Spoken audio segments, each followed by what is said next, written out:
Okay. और एक चीज़ मैंने अपने पैटर्न में देखी है कि the more discipline I am, it's easier to stay to the routine.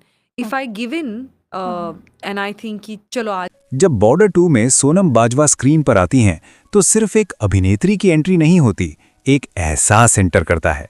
Border 2 में सोनम बाजवा का होना सिर्फ एक कास्टिंग डिसीजन नहीं लगता, ये एक स्टेटमेंट लगता है, क्योंकि बॉर्डर 2 सिर्फ गोलियों और जंग की कहानी नहीं है, ये उन चेहरों की भी कहानी है जो बॉर्डर से दूर रहकर भी हर रोज जंग लड़ते हैं।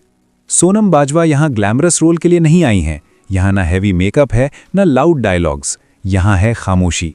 और सोनम उस खामोशी को बहुत गहरी तरह से कैरी करती हैं। उनका किरदार बताता है कि जब एक जवान बॉर्डर पे खड़ा होता है तो उसके पीछे एक पूरी दुनिया खड़ी होती है, माँ, प्यार, यादें और इंतज़ार। बॉर्डर 2 में सोनम बाजवा इसलिए स्ट्रांग नहीं लगती क्योंकि वो बोल्ड हैं, स्ट्रांग इसलिए लगती हैं क्योंकि वो टूटी हुई होकर भी खड़ी रहती हैं। एक सीन में उनकी आंखों का एक्सप्रेशन डायलॉग से ज़्यादा बोलता है। वो आंखें पूछती हैं, ड्यूटी और प्यार में से अगर एक चुनना हो तो दिल का क्या? और यही बॉर्डर 2 का मैजिक है। ये फिल्म सिर्फ जवानों की बहादुरी नहीं दिखाती, ये उन लोगों का सब्र दिखाती है जो पीछे रह जाते हैं। सोनम बाजवा का रोल यूथ को ये समझाता है कि देशभक्ति सिर्फ यूनिफॉर्म पहनना नहीं होता, कभी कभी देशभक्ति होती है खुद को मजबूत रखना जब आपका अपना बॉर्डर पर हो। पंजाबी रूट्स होने के बावजूद सोनम का किरदार सिर्फ एक रीजन को रिप्रेजेंट नहीं करता, ये हर भारतीय घर की कहानी बन जाता है।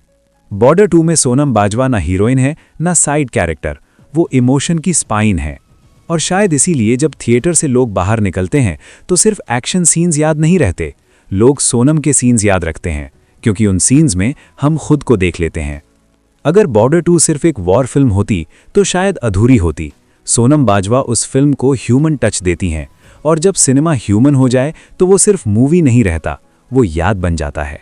सवाल ये नहीं है कि सोनम बाजवा बॉर्डर 2 में कैसी लग रही हैं, सवाल ये है क्या हम उस इमोशन के लिए तैयार हैं जो वो स्क्रीन पर छोड़ जाती हैं।